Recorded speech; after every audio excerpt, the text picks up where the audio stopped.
जय गजानन.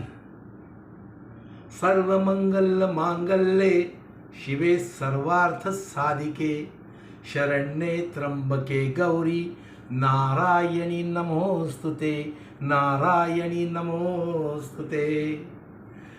नारी शक्ती, मातृशक्ती, दुर्गा शक्ती व माझ्या सर्व गुरु भगिनींना दौरार्ती निमित्त देवी उपासनेचं महात्म्य सांगण्याचा छोटासा प्रयत्न. देवीची श्री महाकाली, श्री महालक्ष्मी, श्री महासरस्वती अशी 3 रूपं आहेत. या रूपांमधून आपण कोणते गुण घ्यायचे ते पाहूया. आपण देवदेवतेची पूजा का करावी हे प्रथम समजून घेऊया. कारण ही एक आदर्शाची पूजा आहे. या आदर्शापासून आपण आपल्यात चांगला बदल करायचा असतो. आपण दररोज स्नान का करतो? शरीर स्वच्छ करण्यासाठी ना. स्नान करून आपलं शरीर स्वच्छ झालं नाही तर स्नान करण्याचा काहीच उपयोग नाही. देवीची पूजा करून आपण आपल्यात चांगला बदल केला नाही तर पूजा करून काय उपयोग? एक गोष्ट लक्षात घ्या. देवीची पूजा केली तर आपोआप देवी आपलं भलं करेल अशी अपेक्षा करणं चुकीचं आहे. तसं असतं तर मंदिरातला पुजारी रोजच पूजा करत असतो, त्याचं आपोआप भलं व्हायला पाहिजे. पण तसं होताना दिसत नाही. कारण हे कलियुग आहे.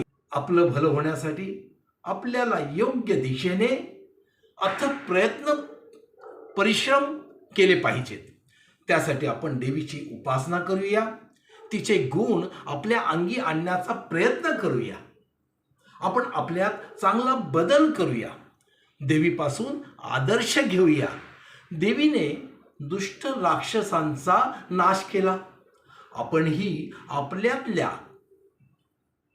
अज्ञान, आळस, अनिती, अस्वच्छता या राक्षसांचा नाश करण्याचा प्रयत्न करूया.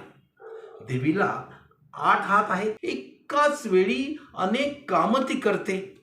आपणही आपल्या वेळेचं नीट व्यवस्थापन करूया. वेळ ही खूप मौल्यवान गोष्ट आहे. गेलेला वेळ पुन्हा मिळत नाही. वेळेचा सदुपयोग करूया. श्री महालक्ष्मीपासून अर्थकारण शिकूया. ती समृद्धीची देवता आहे. संपत्ती निर्मितीचा आदर्श आहे.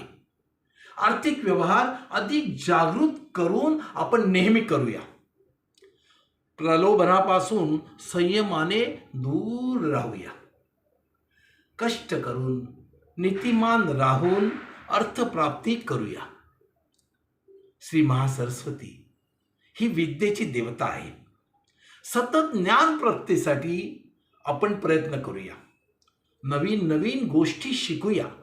आपणच आपल्यावर सुसंस्कार घडवूया. श्री महासरस्वतीचे आपण उपासक बनूया. श्री महाकाली शारीरिक सामर्थ्याची देवता आहे. आपण आपलं शरीर, मन आणि बुद्धीचं आरोग्य चांगलं राखण्यासाठी प्रयत्न करूया. ही आदिशक्ती निर्मिती शक्ती आहे. ती सतत चांगल्या गोष्टींची निर्मिती करत असते. आपणही या आदिशक्तीपासून प्रेरणा घेऊन सतत चांगल्या गोष्टीची निर्मिती करण्याचा प्रयत्न करूया. दुर्गा माता ही क्षमाशील आहे. आपणही क्षमाशील बनूया. हे जग नीतिमान, सुंदर करण्याचा प्रयत्न करूया. समाजातल्या दीन दुबळ्यांना मदत करण्याचा आपण ध्यास लावून घेऊया. दुसऱ्याला हात लावताना आपला हात आपोआप सुगंधित होतो ना. इतरांच्या जीवनात आनंद फुलवताना आपल्यालाही आनंद प्राप्त होतो. आपण प्रत्येक चांगली गोष्ट आत्मसात करूया. जे काम करतो ते उत्कृष्ट करण्याचा प्रयत्न करूया. आपण आपल्यात चांगला बदल घडवूया.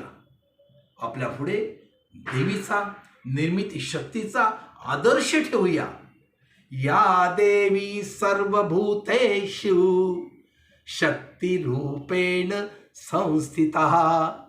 नमस्तस्यै नमस्तस्यै नमस्तस्यै नमो नमः. अंबे मात की जय.